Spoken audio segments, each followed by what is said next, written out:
Hi, folks. This is my man coming to you from parts unknown. I hope everyone's doing well tonight. I am once again simulcasting on Rumble and Utizzle. Boy, wasn't last night's stream a bozo stream? Boy, that was aggravating. But anyway, hopefully we'll do better tonight.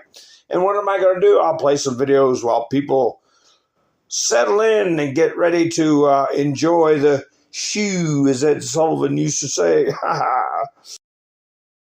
He is voted into office, then a lot of these people that are talking about literal or figurative or what, like idiots, because he will get away with, he will imprison, he will execute whoever he's allowed to imprison, execute, drive from the country. Listen, if they voted for Trump in 16, whatever. They voted for Trump in 20, they knew exactly what they were doing.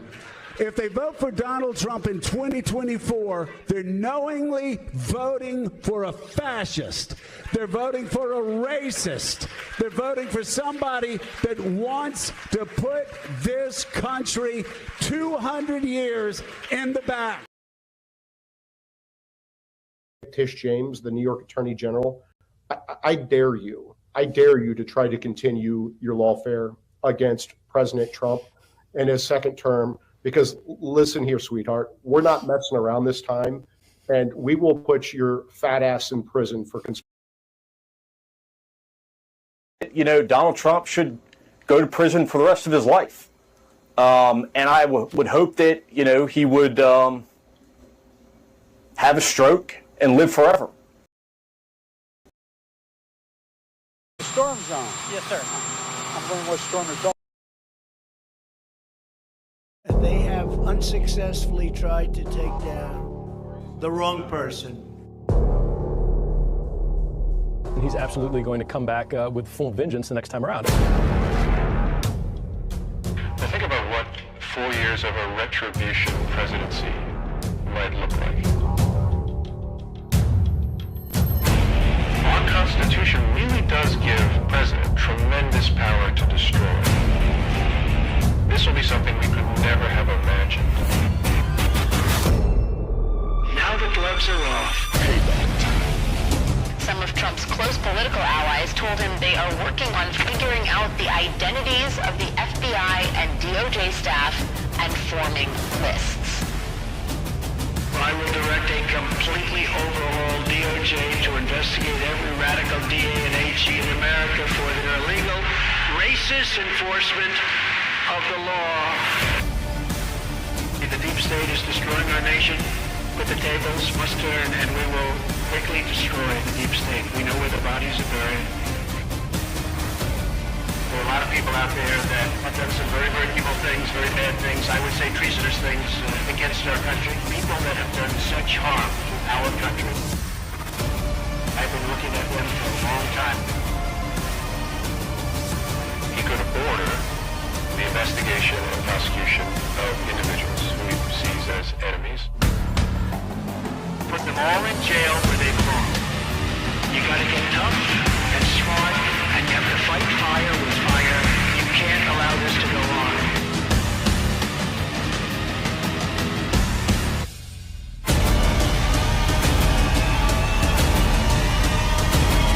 And I will be the one to clean it up. I am your retribution. We will take care of it. We will take care of it. Hi, folks. How's everyone doing? I hope you're doing well tonight. I got my background up that I like, I enjoy. Then I did beat them as small as the dust of the earth. I did stamp them as the mire of the street, and did spread them abroad.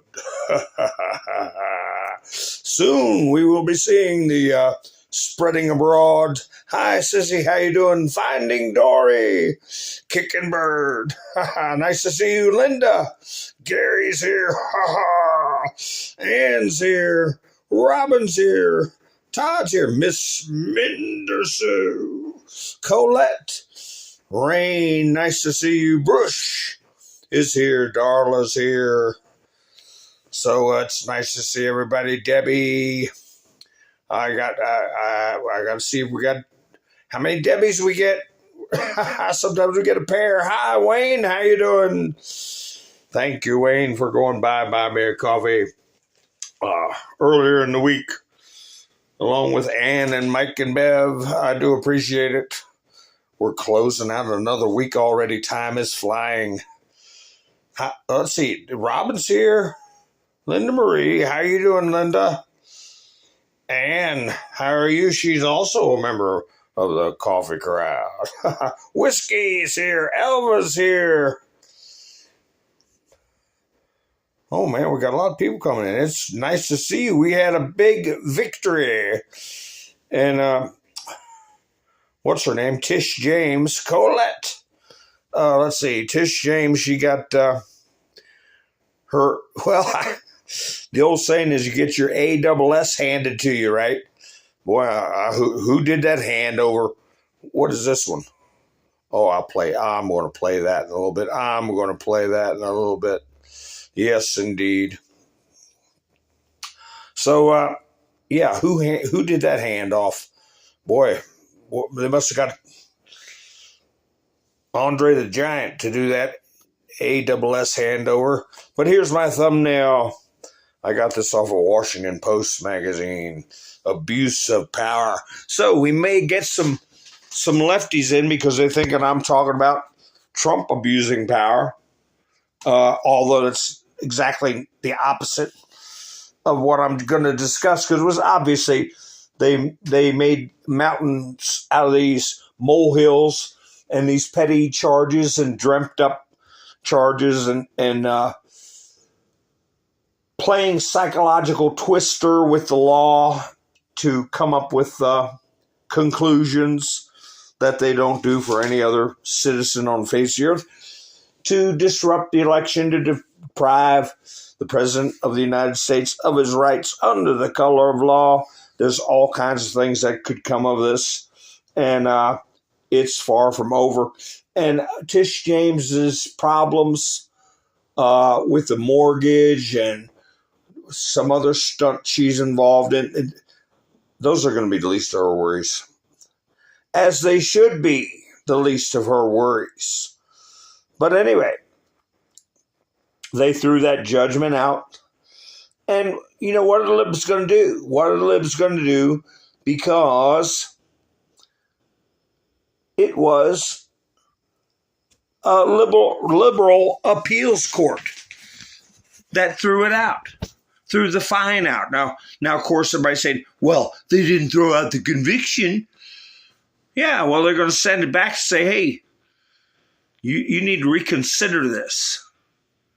You need to reconsider this. As they usually do. They usually send back. They prefer to send stuff back down to the court that is in error and say, here's what we think. Why don't you take a look at this and see if you can fix it or clarify is what they use a lot. And, well, in this case, they didn't clarify nothing. Just, you're not going to do that. And they threw it out. Here's somebody got a blast from the past here. When she put up the, kept putting the amount of the judgment every day almost on Twitter, 464 million, blah, blah, blah, blah. And Clandestine put up, this was back in 2024, February of 2024. Clandestine said, he's still going to be POTUS. And then we'll see how much you and your accomplices feel about a weaponized justice system. And yeah, he was right, wasn't he? He sure was. So let me see. I got some a lot of truths from Mr. T. The memes started flying right away. Here, somebody put this up. I think this might have been the White House or Trump. Game, set, match. Look at her sitting over there. Got that jealous eye wandering around. doesn't have her shoes on, stinking the place up. They got the temperature set way down. So Mr. Ortiz will sit all day in a courtroom when he's trying to run for president, trying to get in there where he can stop a bunch of wars. Oh, but it's more important to do what Moron says. Ha ha ha. I think I have that video where the girl said, I'm an AG. She's all drunk with one of her buddies. And the cop said, well, turn around and put your hands behind your back. Y'all saw that, I'm sure. But my stream was so screwed up last night, I tried to come back on. Some of y'all might have saw it. I had to delete it because it showed my pudgy fingers and whiskers and everything else. So I thought, man, I can't have that up there. So I took it down. So I tried to come back on, and everything was blown out of proportion on the screen, wouldn't reset. I have no idea. So anyway, maybe they're working bugs out. Hi, Justin. How you doing? Hi, Phil. How are you? We shall see. Hello, Melinda. No, we will not get tired of winning. Yeah, when you get a little down, despondent, I think of these kinds of posts. I believe it was Dan Scavino put this around. He put a lot of posts up today. The golden age. There you go, young man. There's no need to feel down. Yeah, so what was Dan Scavino? He was putting up a lot of stuff. And I don't know how germane it is to what's happening. But Trump put a lot of clips of himself in D.C., giving a little pep talk to people. He put a lot of truths up about these screwballs we're dealing with. And we had this judge here. Judges are having a bad day. They shouldn't even be judges. Let's be real. This is Judge Trina Thompson. And she put a hold, whenever she did, on 60,000 migrants from Venezuela, some other screwball country, and you can't deport them, you can't. Well, she got turned around and they're shipping them out as we speak. So Trina, you're a loser, just like Tish James, and just like Judge Ed Moron. And let's see, was this yesterday? I didn't get a chance to put it up because of the rotten stream I was having. It was awful. And then I got kicked out. Frank on NPC show said it was either yesterday or the day before that his stream got cut off in the middle when he was talking about stuff. So I don't know. But I was having a rough time the whole time. Big win for the state of Texas. Great state of Texas. Everything passed. On the way to 5 more congressional seats and saving your rights, your freedom, and your country itself.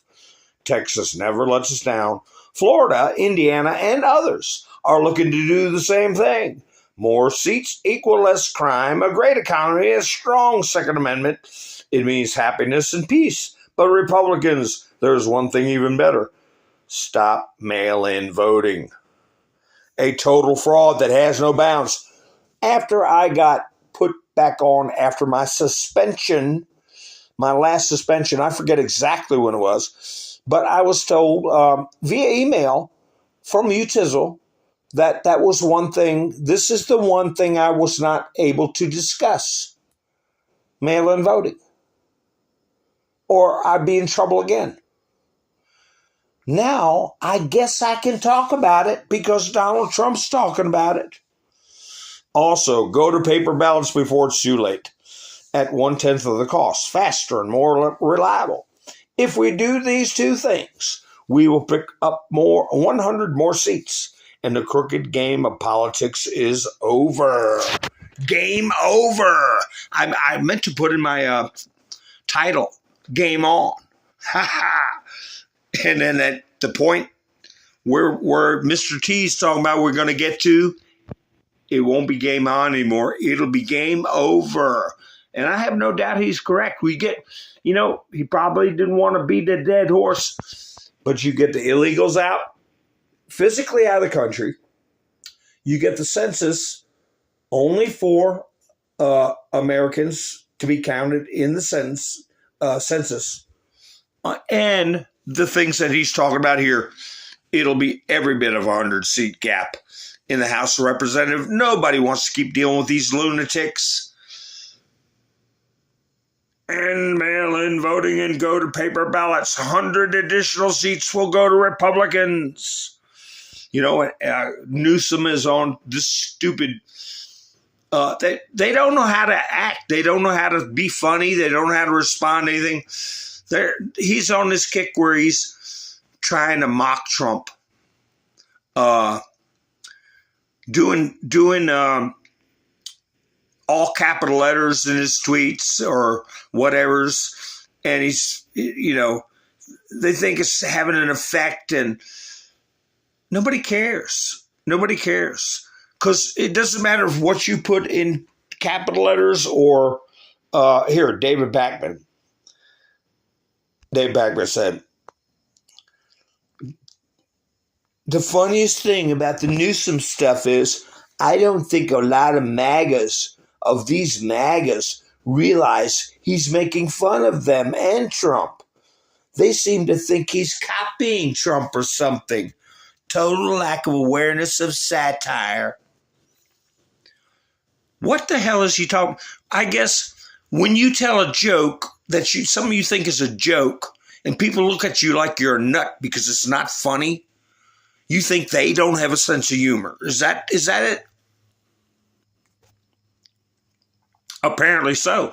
So I looked through, he had almost 400 comments, and all of a sudden, MAGA doesn't understand humor. What's the old saying? I've seen what makes you laugh. So, yeah. Pretty gross stuff makes you all laugh. That's the only thing that makes you laugh. But I read through a lot of them. And if you go to the very bottom of these comments, that's where they stash the MAGA people responding. They bury them all the way down at the bottom every time. But I will tell you one thing I noticed. Cooling off big time. Somebody flipped a switch because I didn't see one comment asking for the Epsteinio files. How did that happen? Why are not one? So something's brewing where they've cut the bots off or something. 59% approval rating for President Trump. Massive lead over the Democrats. Yeah, he's just going to keep kicking them right in the pants over and over and over again. Here's a nice picture right here. Who's this from? Dan Bongino. Bongino Inc., I guess. I don't know if that's Dan Bongino or not. Breaking: President Trump's $464 million New York civil fraud penalty thrown out by an appeals court. He has completely defeated AG Letitia James. Ha ha ha. So, yeah, Trump's having fun with it. Let me get where his truths were. Pick up where I left off. Let's see, here he is. Newsome, Gavin Newsome, is way down in the polls. He's viewed as the man who is destroying the once great state of California. I will save California. President DJT. Yeah, and if he has his way, he's going to save a lot of other things. Maybe even Cracker Barrel. Here's Trump orders the Smithsonian to display exhibit of old Cracker Barrel logo. People are really puked out over that. I mean, it's so obvious. I showed that last night. I don't know how much of my words got through, but you basically had a dopey-looking DEI installed so-called executive make the decision to get rid of the Cracker Barrel logo. I think I have another story on that in here too, but I'll get it when I come across it. And it's obvious they did it because of the subliminal notion of a old white guy. I guess that gets them all bothered, you know. We can't have that. We can't have an old white man, you know. So anyway, we'll see the backlash on that. They're going to start losing money. People are not going to want to go in there. They're good and damn mad over it. They know the game. I know the game, and I know you all know the game. Here, what's this one? Another. Oh, Eric Trump, yeah. Eric Trump. Today, justice once again prevailed. There's Tish. Pictures from the New York Post. And go on. What a gross. You know, they have to answer for what they put this country through. They have to answer for it. And here you can see, this is posted by Donald J. Trump. And I don't know if this is copyrighted or not. I guess I'll find out, won't I? All I do is win, win, win, no matter what. Got money on my mind, I can never get enough. And every time I step up in the building, everybody hands go up. I guess. I don't know. I've never heard the song before. I don't listen to that. What is that? Rap? I don't know. What do they call it? So anyway, we're all having a good time with his victory. And also, I think Donald Jr. put out a truth. And I'll be here all night reading Trump's truths. Yeah, here's Donald Trump Jr. Massive win. New York Court of Appeals Court thrown out. The $500 million civil fraud penalty. It was always a witch hunt, election interference, and a total miscarriage of justice. And even a left-leaning New York appeals court agrees. No more lawfare. And there's the pictures we just saw. Well, you know what Trump is, the Trump administration is going to do is going to be law and order. There's quite a bit of a difference between law and order and lawfare. Having more fun with MSNBC. I've got that in my studio where they went to change their name to MS Now. People are dreaming up all kinds of stuff to what to call it. But Trump says MSNBC is doing so poorly in the ratings that they're looking to change their name in order to get away from the stench of their fake news product. So much fun to watch. Their weak and ineffective owner, Comcast, headed by dopey Brian Roberts, helplessly and aimlessly flailing in the wind in an attempt to disassociate itself from the garbage that they created. MSNBC is a failure by any name. Ain't that the truth? Ain't that the truth? So I watched where Rachel Maddow was putting her 2 cents in about what she thought of the rebranding. Like anybody gives a damn. I had the picture of that new logo. Where is it? Well, I'm looking for it. Trump opened up a TikTok account. I don't know how many of y'all on TikTok knew. Follow the White House on TikTok. America is back. And that video I think I put up with Trump and the music might have been there. Oh, no, it's not the first TikTok video. I saw that. I didn't get a copy of it, but I saw it. There it is. Y'all can sign up and see what the White House is putting out. Let me see if I got the MS Now. Nauseatingly Now. That's in here somewhere. In here with the thousands of other, hundreds of other pictures I've got of oddities that are happening. Before I read some more, let me see. Yeah. I got a screenshot of this. EV road user charge. Australia considers road user charge for electric vehicles. You know how you sit there and do the math? Oh, well, if I buy an electric car and it costs this much to charge it, and oh, I think it'll be a better value for me. April Fools, not a better value. They're going to add extra tax.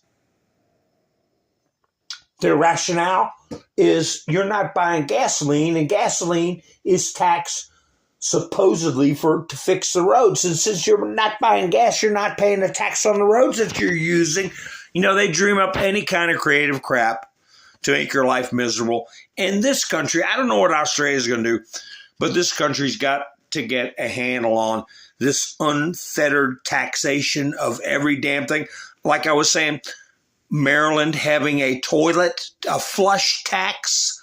If you have your own septic and you don't have a town or city sewer, you have your own contained septic. They want to tax you for flushing into your own septic. They don't want to. They're doing it. They're doing it. You can't even use the bathroom without these people charging you. So, yeah, we got to stop that crap. I mean, it's outrageous. But we start getting rid of these phony votes. They're going to get kicked out anyway. Free Tina Peters, a brave and innocent patriot who has been tortured by crooked Colorado politicians, including the big mail-in ballot supporting the governor of the state. Including the big mail-in supporting the governor of the state. They put an extra "the" in there. That's okay. Let Tina Peters out of jail right now. She did nothing wrong except catching the Democrats cheating the election. She is an old woman and very sick. If she is not released, I'm going to take harsh measures. This is his second warning to these dopey liberal governors. Here's Tina Peters on the left. Free Tina Peters, arrest Jenna Griswold. Tina Peters was trying to preserve computer records when she was ordered to destroy them when the state law said not to. But a creepy judge, I'll have to play it when he sentenced her. He is the most rude, disgusting individual, even worse than dopey and moron. But anyway, so Trump has put out another warning. What harsh measures will he take? And the letters I never got to last night that have been put out to these sanctuary cities are warning the governors that they're going to be breaking federal law if they keep up what they're doing. And was the Washington state, that governor, whoever that idiot is, came out with directly challenging Pam Bondi. Now, her response was let me see if I got that in here. Well, she's like, well, we're going to sue them. That's what we're going to do. We've already sued some people, and we're going to sue somebody else. Sue? No, we want to see them frog walked. We want to see a perp walk with these ninnies. But maybe that's what will be the case. I don't know. So I'm looking if I got Pam Bondi. I might have her now. I'll pop it up if I come across it. But anyway, here we go with Mr. T again. What do we got here? It is very hard. Oh, this is another truth that he put out, and he's talking about Putin in Ukraine.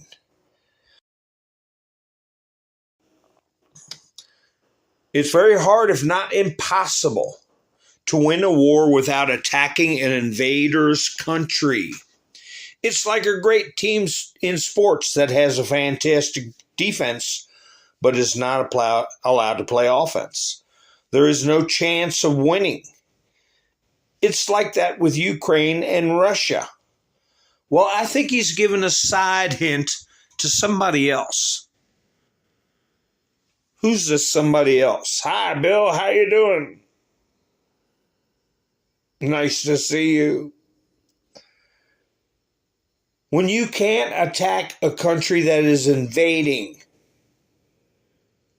Rebecca, I think see if anybody gets a guess in, but it's like that with Ukraine and Russia. Crooked and grossly impotent Joe Biden would not let Ukraine fight back, only defend itself. How did that work out? Regardless, this is a war that would have never happened if I were president. Zero chance. Interesting times ahead. President DJT. I think saying that you need to go on offense against an invading country is also a message to Venezuela, to Maduro, because these gangs have been recognized as state-sponsored. Okay? And the state of emergency is about what? A hostile incursion, right? By foreign entities. So anyway, let's do one more. I got a big, long truth from Trump I'll read later on. But I've got some of his videos I'll play, I guess in the order he posted them. But before I do that, this is that big, long, wow, it's 2 pages long. But anyway, I'll play those videos of Trump. I got another White House post from X. President Trump is right. The Smithsonian Institution's embrace of woke ideology distorts history. Painting depicting a transgender Statue of Liberty. What a affront. That ideology is maybe 1.5% of people that practice it. No, it doesn't even come close to that. They're just loud. Migrants watch 4th fireworks through border wall. America's founders feared non-white immigration. Look at the hero examining the career of Dr. Fauci. That crap's got to go. We're going to examine his career, all right. Commemorating the act of illegally crossing the border. All this crap's got to get out of here. Encouraging lawlessness.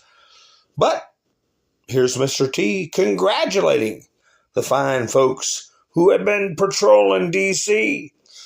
And he's got like 3 or 4 clips, and I've got them in the order he posted them.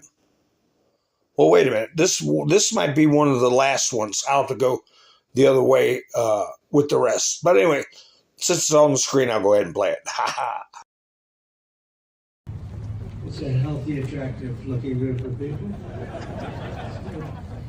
Well, I just want to thank everybody very much for being here. I wanted to do this. We've had some incredible results. The results have come out, and it's like a different place. It's like a different city. It's the capital. It's going to be the best in the world. We're going to do what you're doing with law enforcement, and very importantly also, we're going to physically do it. We're going back to Congress for some money, and we're going to redo a lot of the pavement, a lot of the medians, a lot of the graffiti's all coming off real fast. It's going to come down real fast. We're working with Clark Construction. They're one of the big ones. They're the biggest.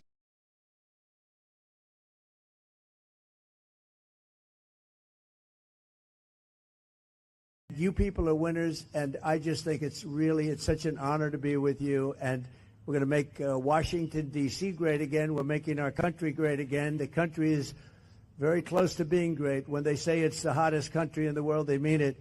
And this capital is right now, after 4 days, 5 days, it's at a level that you haven't seen in a long time, and it's all because of you. So I want to thank you all very much. It's an honor to be with you, and we'll always be with you. We're going to be with you for as long as I'm around. You're going to be treated as nobody more important, and thank you all very much for being here. Thank you. Thank you very much. Doug, would you like to say something?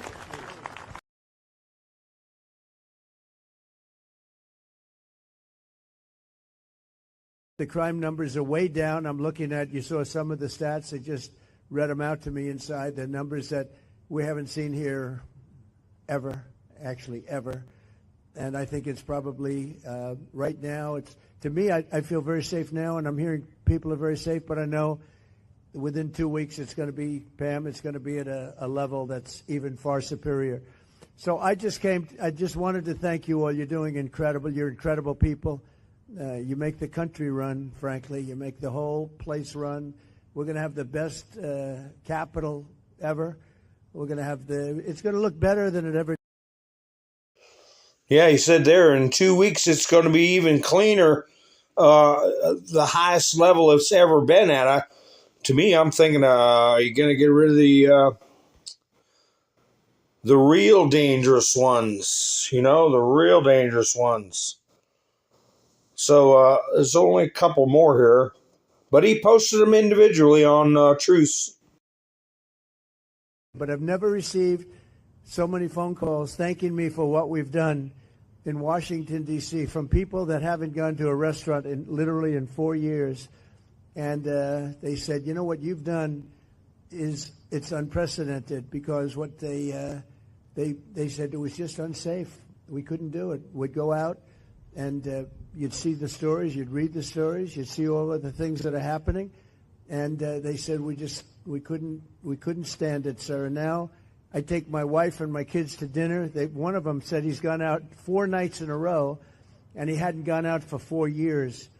So it's a great tribute to you. And when I look at you people, I understand why, because there's no games, right? We're not playing games. We're going to make it safe. Yeah, not playing games. That's what I want to see. Get down to brass tacks. Start rounding up these criminals. Well, it's 30 days, right, folks? It's a 30-day period, and we're coming up on a week into it. We've got 3 weeks left. You know, this just might be to get them dancing a little bit. Yeah, but we also do need to clean the filth up, get the paint taken off the monuments. Here's where Trump's talking about specifically, I believe, what all they're going to be doing as far as physical improvements. Well, I just want to thank everybody very much for being here. I wanted to do this. We've had some incredible results. The results have come out, and it's like a different place. It's like a different city. It's the capital. It's going to be the best in the world. We're going to do what you're doing with law enforcement, and very importantly also, we're going to physically do it. We're going back to Congress for some money, and we're going to redo a lot of the pavement, a lot of the medians, a lot of the graffiti's all coming off real fast. It's going to come down real fast. We're working with Clark Construction. They're one of the big ones. They're the biggest here by far, actually. And we're going to be not so much building, it's cleaning and fixing and redoing and putting brand new surfaces down on your roads and streets. And when people come in from the airport all the way to the Capitol or the White House or any place else they go, and they're going to say, boy, this place is spotless. Yeah, so I don't know how what steps they take to renew that 30 days. Of course, we don't need the military for doing pavement and cleaning and that type of stuff. That's down the road. But, yeah, we want to see the dung getting taken out of there. And if he can renew it for another 30 days, 60 days, 90 days, we shall see. But anyway, let's see. Diamond Silk are good for getting ancillary stories up. Let's see. Governor Newsome receives the green light from the California Supreme Court to gerrymander. So there was a challenge to their gendermarrying scheme, or whatever it's called, gerrymander, and it got dismissed by the California Supreme Court. You talk about moving fast. Do you see the Democrats stick together? It's like Trump said, and they've already, the day after Texas passes their maps, the day after Newsome signs his own stuff in. I know I had some posts about that, where he's proudly holding stuff up. He signed it tonight, as a matter of fact. Where did it go? He signed it tonight. Gee whiz, I don't see it. You'll have to take my word for it. You'll have to take my word for it. Huh. But here he is. Here's a video of him showing you what a nice person he is. This was like just a couple of hours before he signed the new maps into law. So they say they're getting 5 extra districts. But when you look at it close and do the math, what they're doing is they have maximized their seats anyway. I believe they put some of the 5 new ones.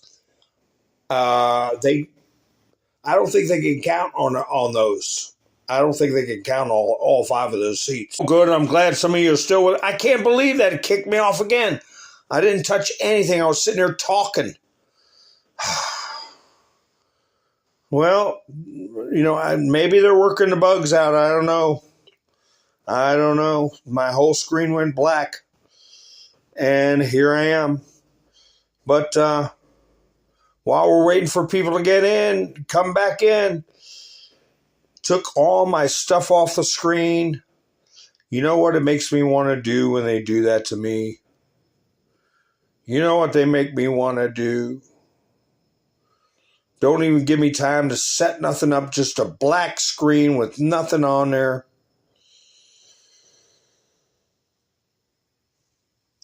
But I see many of you waited for me like Miss Mendersue, Todd, Sissy, Gary. Yeah, last night I couldn't get back up. Everything was crooked and screwed up.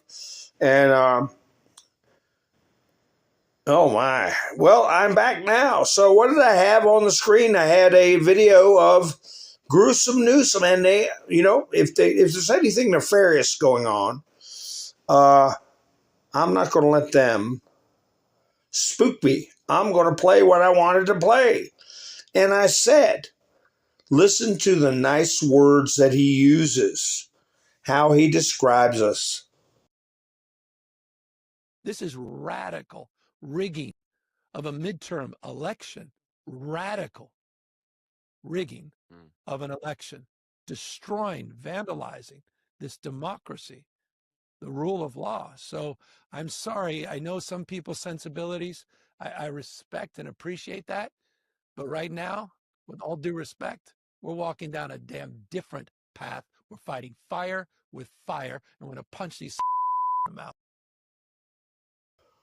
Punch him in the mouth. That's how he ended up. You all heard it. Using violent rhetoric like that. Talk about pot and kettling, calling us radical.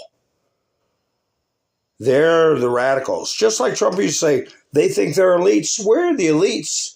They think we're radical. They're the radicals. Who's on a loop? Miss Mendersue, you can't hear me?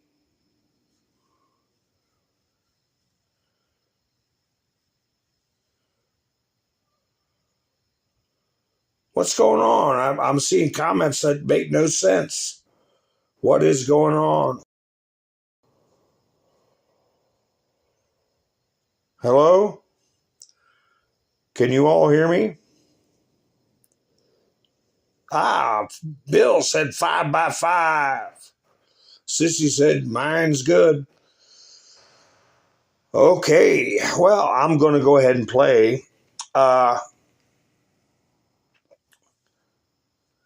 John Solomon with Steve Bannon. Some people say that when I play stuff by Steve Bannon that I might get a copyright. I don't think so.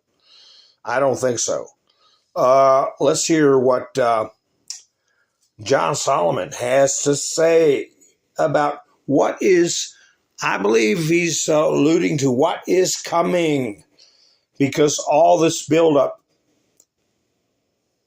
we got to have a big event. We got to. I just don't know when it's going to be. I know you got a bunch of updates on what Clinton and the Clinton Foundation, but you're going to show us a little ankle on a big story you're going to break this afternoon, hopefully by the time you're on live at 6 o'clock. What do you got for us? Steve, look, just happened a few seconds ago. A New York appeals court has thrown out the $515 million judgment that Letitia James imposed on President Trump, calling it a violation of the Eighth Amendment's prohibition against excessive penalty against Americans. This is a major win for the president. It just happened about 30 seconds ago up on Just the News. But the unraveling of the weaponization of the of this entire 10 years that we've been through is starting to witness in our eyes. When a New York Democrat appeals court throws out something against Donald Trump, you know the abuses were bad. That just happened a few seconds ago. Let me tell you what I'm working on. There were some documents we had on your show last week. We leaned into it on your show about the leaks and all the leaks coming out of the FBI. In that memos, there was a large redacted chunk of thing that I knew to be, from my own prior reporting, something to be very significant. It's going to delve specifically about what was going on in James Comey's inner circle when it came to leaking classified information and leaking other important things.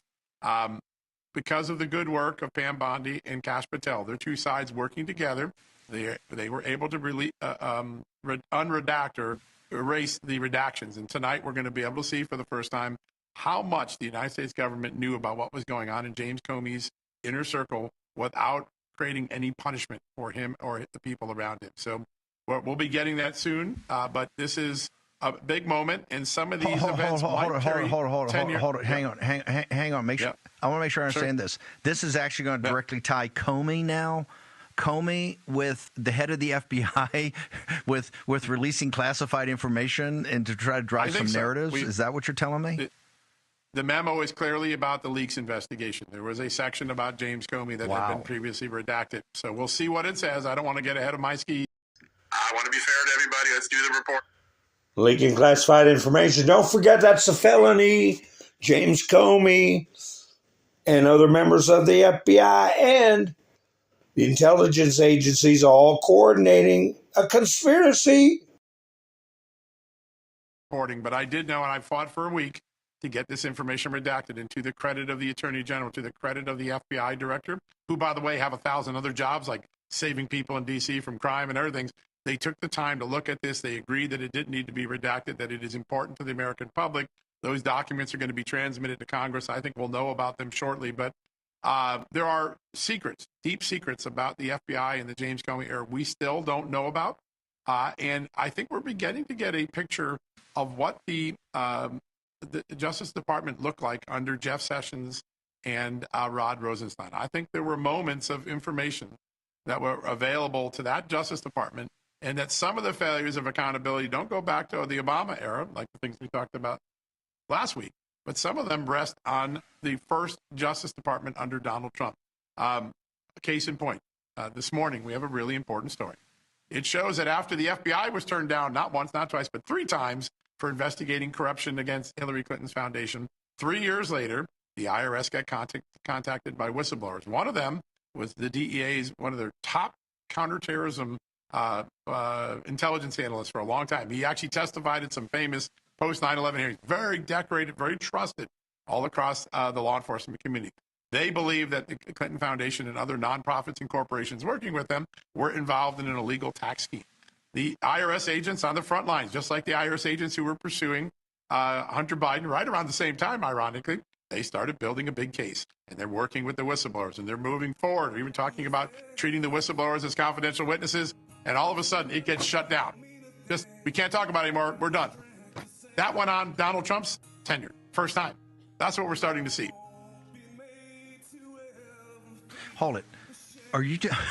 You're going to be able to show that the Justice Department under Rod Rosenstein and Sessions shut that investigation down? They did. Oh, the documents are up on our site. You can go on the site now. You know what the excuse was? They didn't have enough resources to look at the Clinton Foundation. Come on now. Really? The IRS had 87,000 agents and plenty of people. Yeah. The deep state was deep.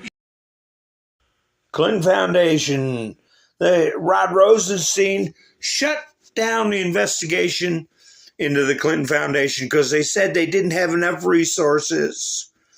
And I showed you many times that Fox News posting where they said not just taxes and money laundering, but crimes against children. Clinton Foundation. It's all starting to come together. Yeah. All right, Miss Mendersue's got it working. Yes, I agree. We have to see arrests. I don't know. When there is, I think when there is the threat of a World War III subsides, I think it'll happen. Bill, Miss Mendersue reset her phone, and that got it to quit looping, from what I remember in the comments. But anyway, let's see. Let's see what other kind of. We had a lot of stuff coming up, popped up today. Here's another one from Dan Scavino. S&P 500. He put this up today. 11% aggregate S&P 500 earnings per share, 3 times higher than expected earnings. 84% beat estimates, highest share in 4 years. 58% increased their full year guidance, 2 times Q1. Up 10% in the S&P 500 this year, hitting record highs. So that was from Dan Scavino. Now, he posted this. Let me get this out of the way. Get out of here. Go. He posted this. It's Air Force One. I don't think there's any. Well, it does have a message. Y'all can figure out what Dan Scavino's message is in this video clip. I just got 3 things to say.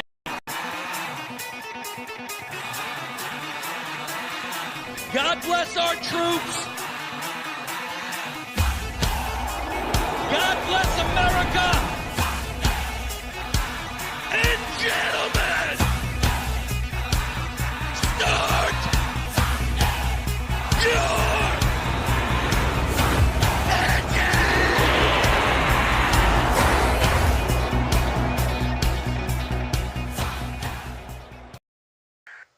Yeah.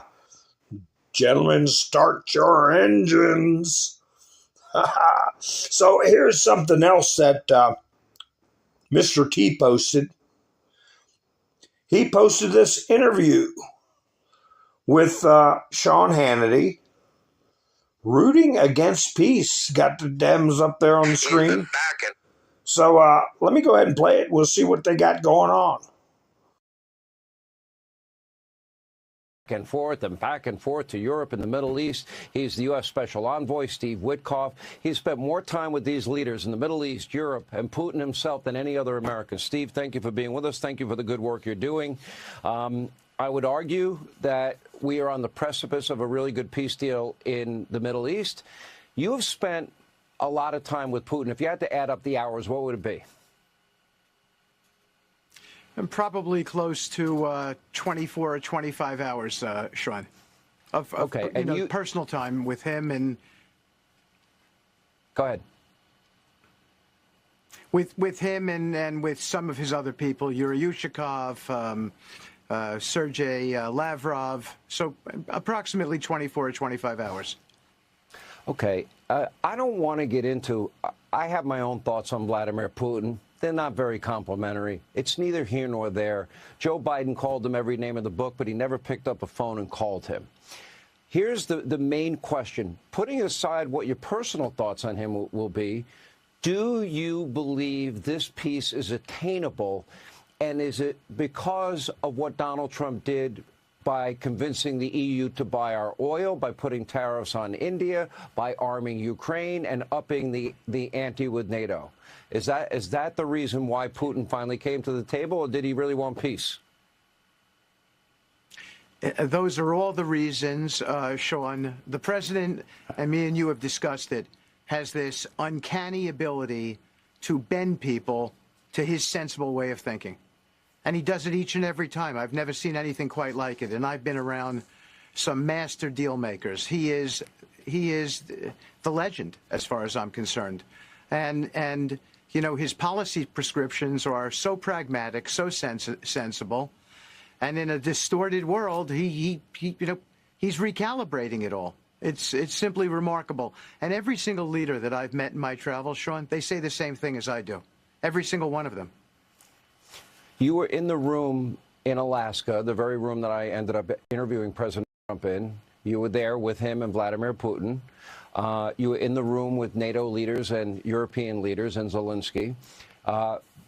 If you can, to the extent that you can, bring us in that room in Alaska and bring us yesterday. Well, I don't want to delve into the specifics of what was discussed because we're in a negotiation, mediating, and I think we're going to be very successful because of the leadership of President Trump.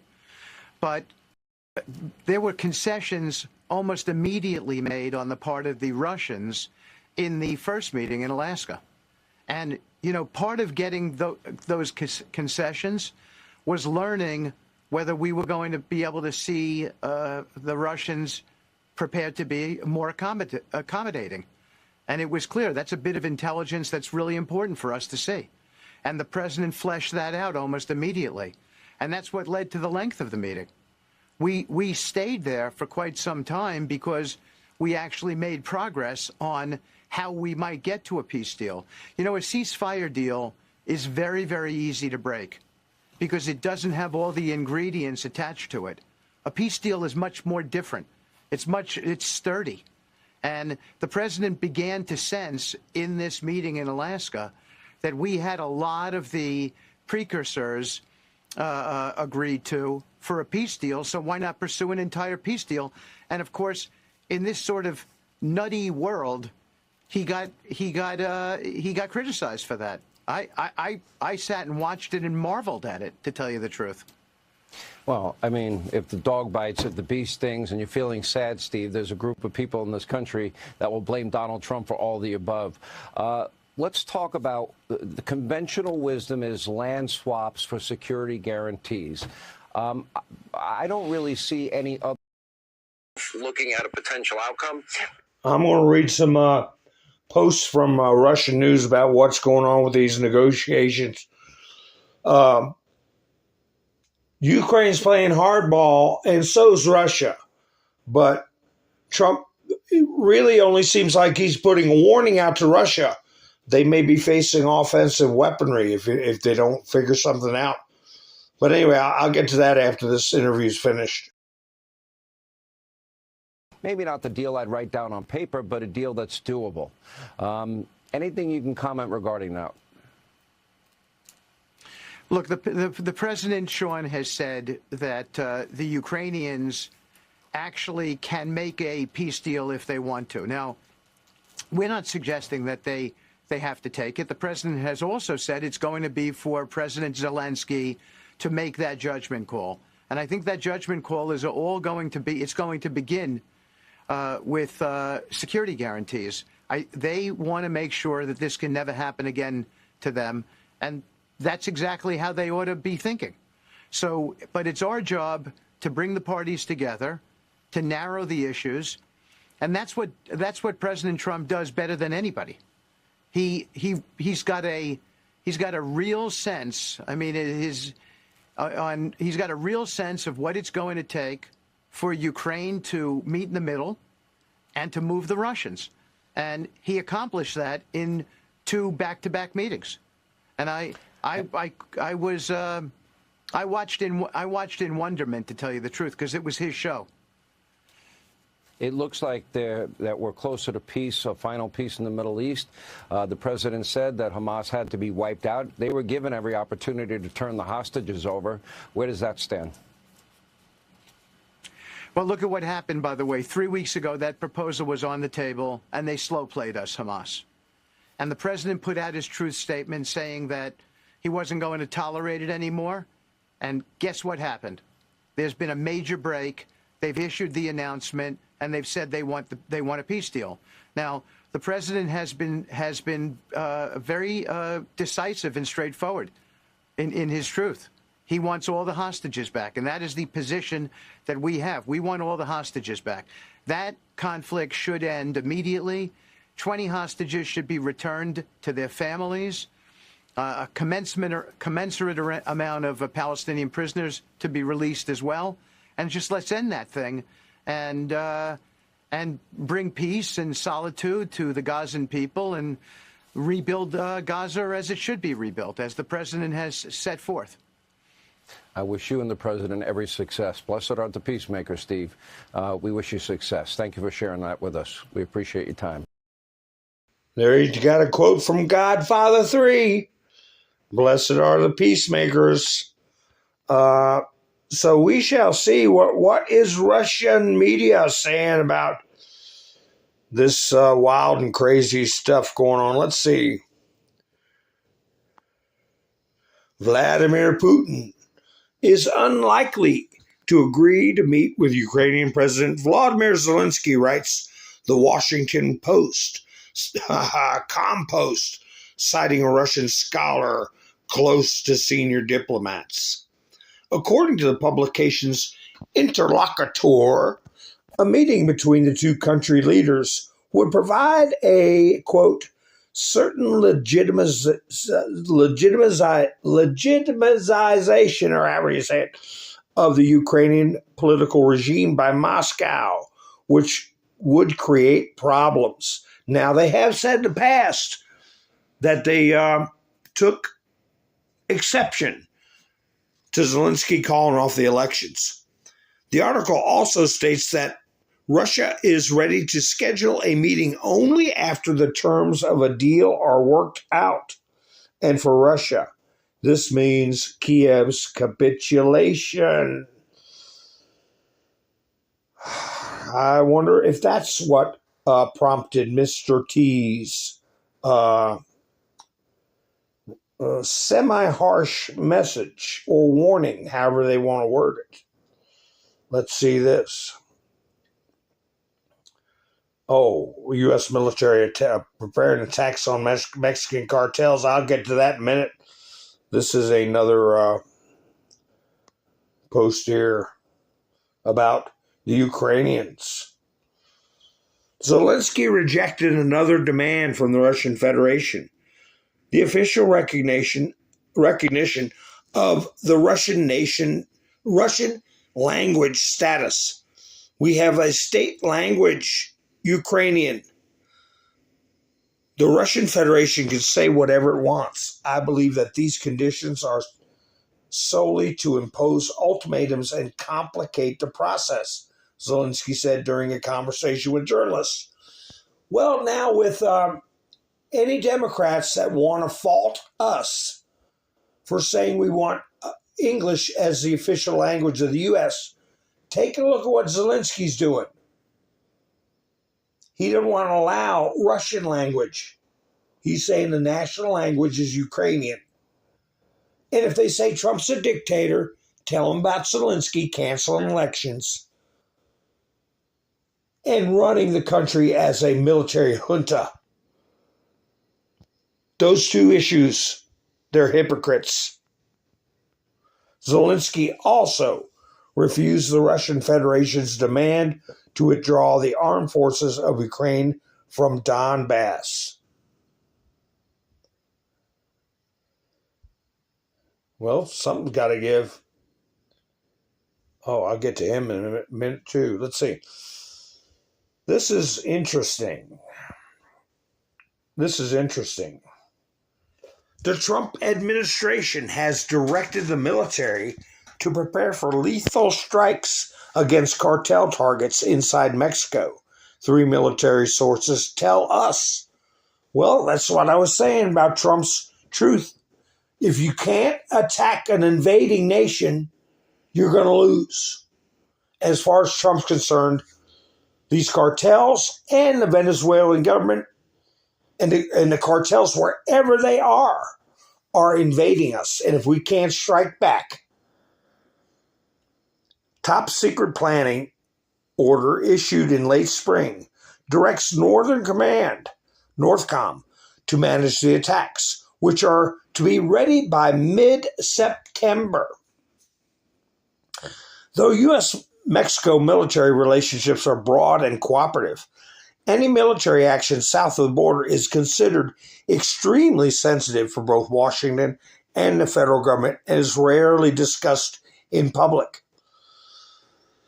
Not only is Donald Trump uniquely focused on transnational criminal organizations, the official name for cartels, TCOs, having designated them terrorists in one of his first executive orders. Let me get this expanded so I can read it. There we go.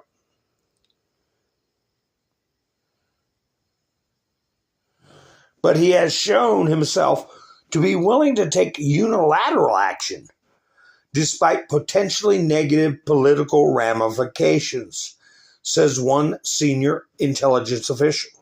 What did George Bush say one time, Junior? He said, I got political capital and I'm willing to spend it.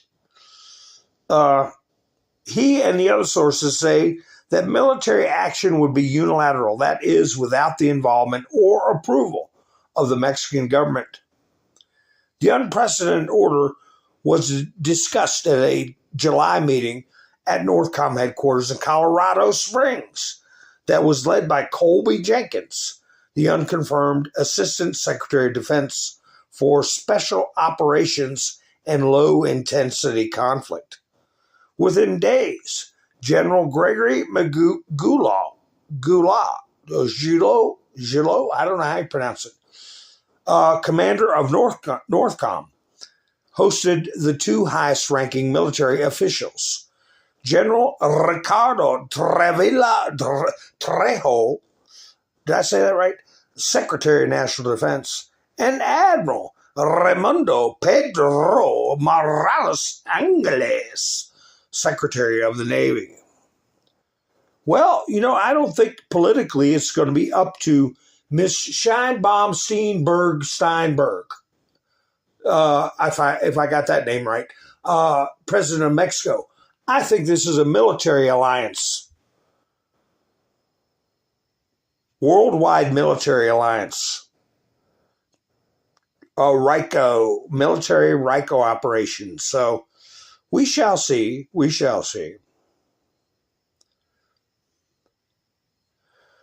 But mid-September, look at this guy here. What side of the fence do you think he's on? He's got a badge of some sort on his collar. What's wrong? You look troubled. What's wrong? Let's see. Florida's Voice. Watch. State Senator Carlos G. Smith fumes after learning Governor Ron DeSantis' administration, my Florida Department of Transportation, painted over and removed the Alphabet Pride crosswalk in Orlando. In the middle of the night, they ripped the rainbow colors off the city sidewalk.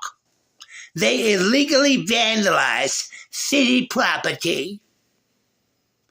You vandalized it when you put it down there, and you stole from the taxpayers when you used their money to put down your hedonistic ideology on public roads. Okay?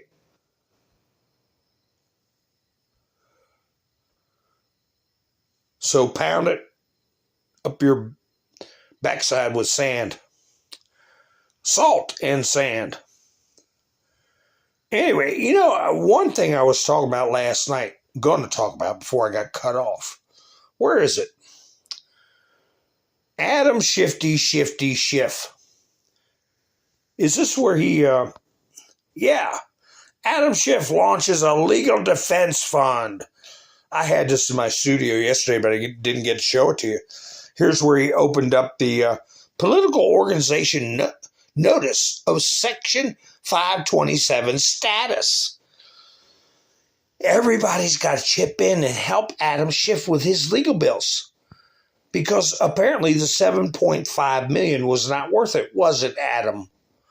So anyway, he is feeling the heat, and I got this clip from Laura Ingraham discussing Adam Shifty Schiff. You know, I have to sit and make a list of people that are feeling the heat, feeling the Donald Trump in the Punisher t-shirt, a leather jacket, breathing down their neck kind of heat. And Adam Schiff is one of them. It's a pile of them.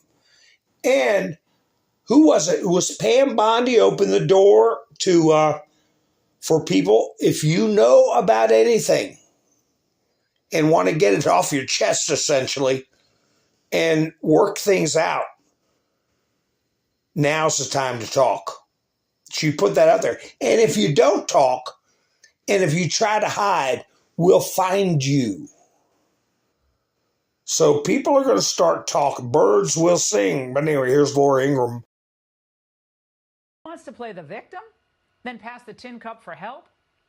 In the face of allegations, documentary allegations, that the man supposedly as sophisticated as he is lied on his mortgage application to what, get more favorable loan terms? Look, this is not just hypocrisy. It could be poetic justice. Here to discuss is Bill Pulte, U.S. Federal Housing Director. Director Pulte, thank you for joining us tonight. Now, reading between the lines of what Schiff and his cronies and friends are saying is essentially that you, wanting to get in Trump's good graces, went on a fishing expedition for these mortgage documents, and it's all political retribution, pure and simple. And to that you say? Well, it's nonsense. I'm a politician. I'm in the business of mortgages and housing, and when I see mortgage fraud, I report it. I mean, that's what I was hired to do. I swore in my testimony well before I even knew about the Schiff situation that I would root out mortgage fraud, and that's exactly what I'm doing. And I'm not going to be intimidated by the media, who is now coming up with these crazy hit pieces, or politicians like Adam Schiff and his lawyers who are trying to attack me. I'm a regulator, and I'm the conservator on behalf of President Trump, under President Trump's leadership. And in President Trump's America, we're not going to have mortgage fraud. It doesn't matter who you are, whether you're a Republican or a Democrat. If you do mortgage fraud, we're going to come after you. Well, it seems like this is a contagious disease, okay? Because now the Federal Reserve Governor, Lisa Cook, is under pressure to resign due to allegations that she may have engaged in mortgage fraud. Bill, tell us about this. I mean, someone who has a say in the Fed rate and what that's doing to mortgages across the country. I mean, this is crazy stuff. She could be potentially abusing the system again. No one's guilty until proven. Laura, I'll tell you, she has a very big problem. She has a situation where she claimed primary residency on a condo that she bought in Atlanta. I mean, this is supposed to be somebody who's entrusted with the public good, who's supposed to be looking after interest rates. And I believe it's blatant and massive mortgage fraud. I believe that there will be a criminal investigation. I'll leave that to the DOJ whether they do that or not. But I would anticipate seeing her be prosecuted and criminally charged for mortgage fraud. Just based on what I've seen. You know, I refer people every day to the Department of Justice, and the Department of Justice prosecutes cases like this all the time, Laura, and whether it's the Schiff case or the Letitia James case or this case or all the other cases that we refer, this Cook one is not going away, and she can laugh all she wants, but the law will catch up with her. Yeah, she responded to this today saying she doesn't have any intention of being, quote, bullied to step down from her position because of some questions raised in a tweet. I do intend, she said, to take any questions about my financial history seriously, and I'm gathering accurate info to provide the facts. She also mentioned that this all occurred before she was a member of the Board of Governors at the Federal Reserve. Would the timing matter? No, it wouldn't matter. First of all, she's within the statute of limitations. Second of all, she received a benefit while she's been on the Federal Reserve Board. And I would actually argue that her statement tonight, I think that that's going to be a big problem for her criminally. This is just my view. She lied, in my view, in her statement tonight because she said that the first time she heard about it was through my tweet. She didn't hear about it from my tweet. There's no way. She doesn't follow me on Twitter. And last night, Bloomberg contacted, according to their story, her and me for comment. So I think this lady is a professional liar. She shouldn't be at the Federal Reserve. She's going to resign, in my view. And if she doesn't resign, I do believe that the president has cause to fire her. And that will be up to the president whether he decides to do that or not. Now, the president has the authority to fire anyone he wants to in the executive branch. Unelected officials shouldn't have. Yeah, she's a professional liar. How many of them are professional liars? And, they've abrogated their authority with this blatant fraud. They take your tax money and use fancy words to do old-fashioned stealing, okay? Their family members get rich, they get rich. Their organizations they support to reelect them get rich. And, they're not doing anything with our good in mind. Like this redistricting battle. Gruesome with the 5 seats in California. I thought it was only 8 states.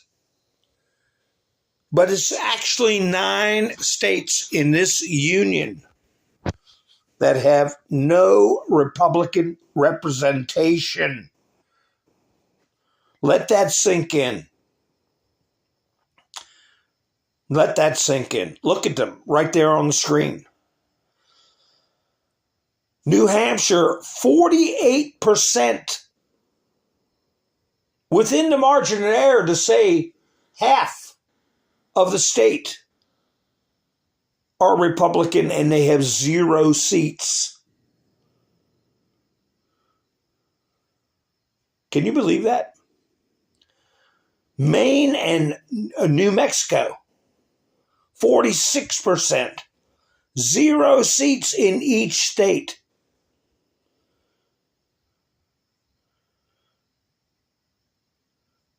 Gerrymander. It's only bad when the Republicans do it.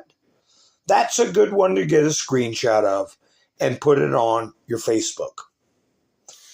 How can any court say that this is fair representation of U.S. citizens? But we've got judges that fight tooth and nail to keep illegals in this country, to skew the census, which skews our representation in the House, actively undermining our election system, just like Engoron. Well, here's a sad thing I'm going to put up. Another thing to remember about, you never know.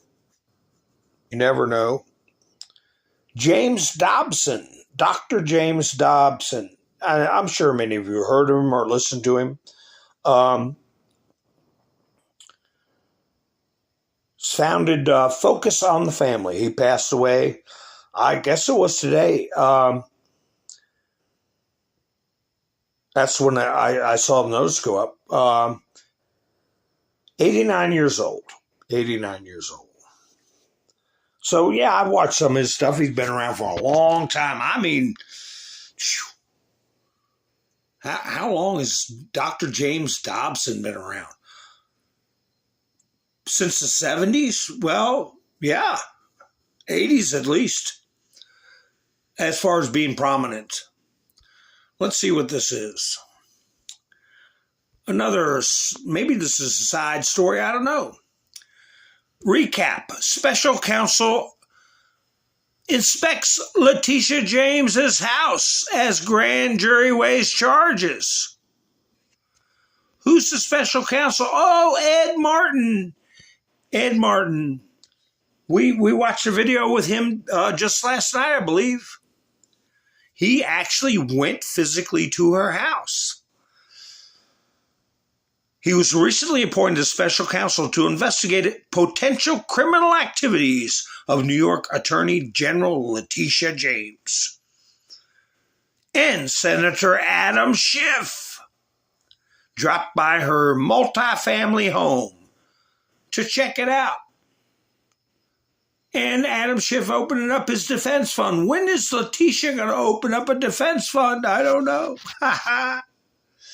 Pretty soon, I would imagine.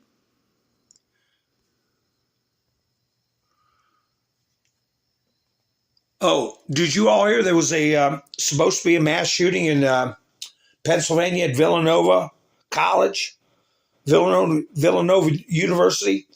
Well, Citizens Free Press put out about an hour and a half before I went live that it was a cruel hoax, according to administrators. Villanova active shooter is a cruel hoax. And there was a video of the students running around and dropping their books and being all scared. So we're going to hear about that. Was somebody doing it for political reasons? I would say more than likely, yes.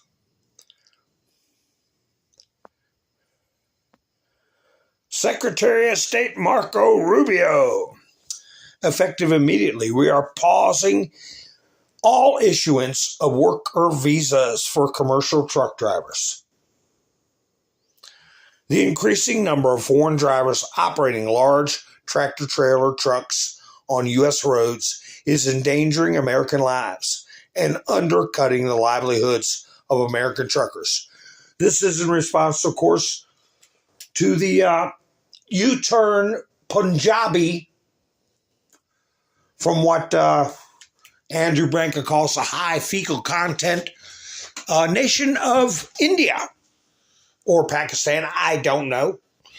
But both have high fecal counts, like on their hands and in their coffee or whatever. But anyway, very much needed. That trucking company that he worked for, White Star, and they switch the name, something like White Horse or Antelope. Whenever they get in trouble, they switch the name. They've been shut down, is what I heard. They have been shut down, which is great. I like it. So anyway, some very immediate and tangible action on that front. Oh my, what's this? Diamond Silk again reporting. Anti-Trump judge's Russiagate ruling is under the microscope. What Russiagate ruling? With FISA court? About unmasking people? Spying on people? Which judge could it be? U.S. District Judge Jeb Bozoberg. Bozoberg, turn those planes around and bring that Maryland man back here to America, or I'm going to hold high officials within the president's administration in contempt and possibly give them jail time. Yeah, you nitwit, you little local district judge. He's another one. He's an Obama appointee who has made a number of controversial anti-Trump rulings, no anti-American rulings, after explicitly bragging about thwarting the president's agenda. He's under a microscope, and that is good. I'm glad. Judge Bozoberg. He's right up there with Engoron, Kaplan, Chutkin, and Merchan. I got to get that clip. William Shatner. Okay. New top Democrat caught giving journalists cash. Hidden in a bag of chips. All that in a bag of chips. Who was it? Oh, former top aide to New York City Mayor Eric Adams, who is an advisor for his current election campaign, allegedly handed a reporter a bag of potato chips stuffed with money on Wednesday. Oh, boy. Tell me the media is not on the TAKE. Davin still comes up with pretty good side stories. Jessica Tarloff deletes post defending criminal illegal alien after intense backlash. That was the one I played last night, just before I got cut off, where the guy said, I'm not a criminal, and I said all that gibberish and yapping, and then I got plucked off. It turned out he was a S3 actual offender of a 13-year-old. And Jessica Tarloff, new details are emerged on the viral arrest of a man who attempted to flee from a group of federal agents not far from the National Mall on Wednesday afternoon. So apparently Jessica Tarloff said, put up something like, evil masked men is un-American. They shouldn't allow this kind of treatment of a hardworking migrant. Whatever she put up, it got taken down. So anyway, what's this one? Trump considers taking Fannie Mae and Freddie Mac public in a significant deal, Pulte says. Pulte's the one I just had on talking about mortgage fraud. U.S. Federal Housing Finance Agency, Bill Pulte joined Mornings and Rare. So anyway, it's right now kind of like the post office is, semi-private and semi-government. It's a hybrid. And I'm sure, if it goes public, anybody can buy stock in that stuff. So that's going to be a big deal. I don't know how it's going to affect how people get treated with their mortgages. I don't know. Man, I got a huge truth from Trump, but I saved that till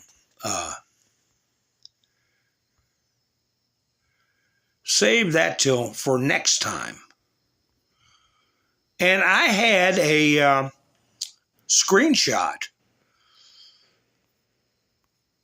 not only of James Dobbs, but where did he go? That judge out of Providence that has a YouTube channel passed away, and I don't see the screenshot here. Let me see if it's outside of my studio. Be patient with me, folks, and I will see if I can spot that. He was 88 years old. And if you all know his name before I find the screenshot.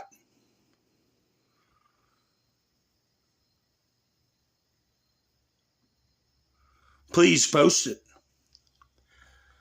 He passed away. Yeah, here he is. I should have had that in there.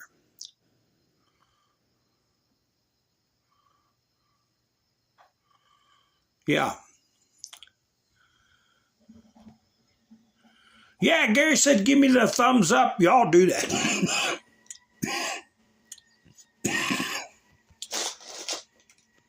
Y'all give me a thumbs up. Do me a favor. Help the channel out. Frank Caprio. Viral judge Frank Caprio has sadly passed away at 88. Rest in peace. He had cancer.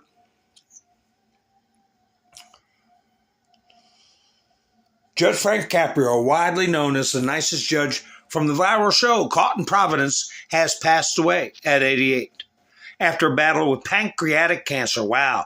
Yeah, I watched some of his videos when he was talking about his treatment and stuff like that. Man, tough man. His family confirmed his death just days after he shared an emotional video asking for prayers from his hospital bed. Beloved for his compassion and fairness in the courtroom, Caprio's rulings often went viral for their humanity and empathy. Rhode Island Governor Dan McKee paid tribute by calling him a treasure and ordered flags be flown at half-staff in his honor, as tributes poured in from across the nation, remembering his kindness and legacy. So if you all get a chance, Caught in Providence and Frank Caprio, you can watch some of his videos. A very interesting man. And if I ever got in trouble, that's the kind of judge I would want to run into. Now, we're going to go from that extreme to this extreme. Judge Caprio, well, first of all, here's a 19-second video. I don't know if this was posted by Scavino or not. Let me see. Let me see what this is. I think the I just wanted to put this one. It's a quick video. I am waiting for the day Scott Jennings can say something for 15 seconds without somebody running their mouth while he's saying it. Democrats are hemorrhaging voters because they've chosen all the wrong constituencies. They seem to care more about illegal aliens than American citizens, violent criminals than law-abiding citizens, and the Palestinian flag more than the American flag. That is not true, and that is when you take those positions on things like that, people tend to run to the other party. And is there one mainstream Democrat? Is that Harry Sisson? Little dough-faced boy sitting there?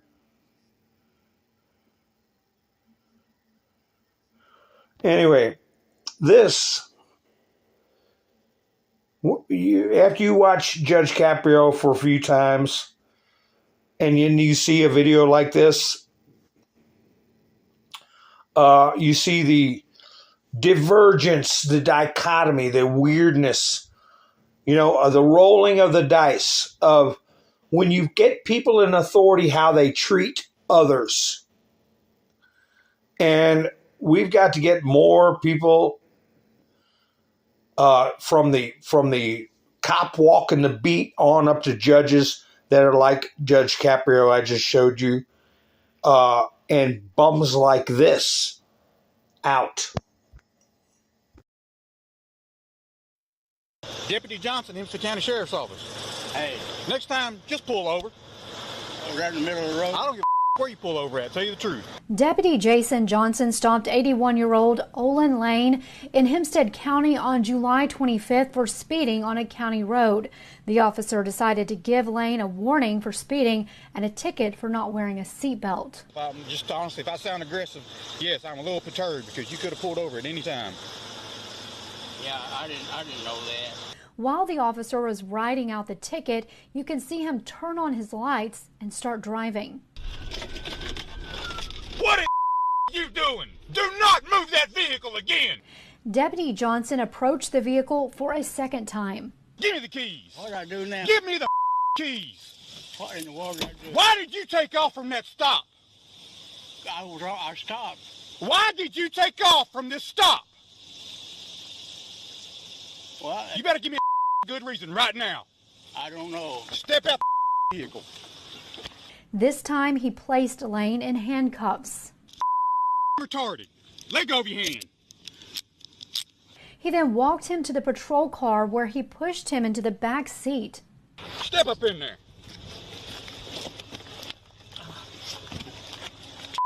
Retarded. Well, I'm sorry. I didn't. Put your legs in. You done earned your trip to jail. Deputy Johnson called for backup. Do you have mental issues? Or you have dementia? I need to know right now. No. Then why did you leave this traffic stop right back here? I guess I just don't know the daggone law. Apparently not. When other officers arrived on the scene, they began to question Lane. I was trying to understand your thinking. Why you took off. That's when they learned he experienced a stroke 5 years ago and had memory issues. The officers made the decision to uncuff Lane and call his daughter. Feel a little bit better? Yeah. Yeah, they're not made for comfort. No, I see. The officers also noticed that the 81-year-old was unsteady and stumbling. One of the officers requested that he get checked out by an ambulance.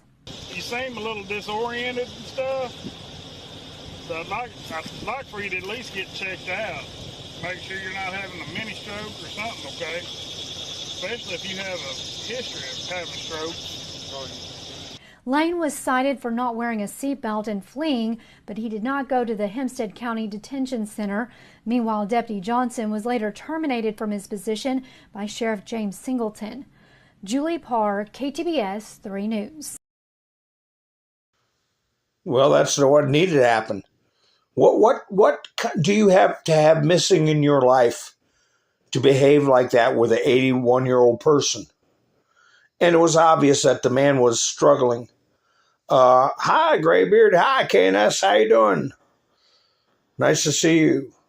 So anyway, he's a young man and he acts like an idiot. And he needs to watch a little Judge Kaplan. A lot of people need to watch it.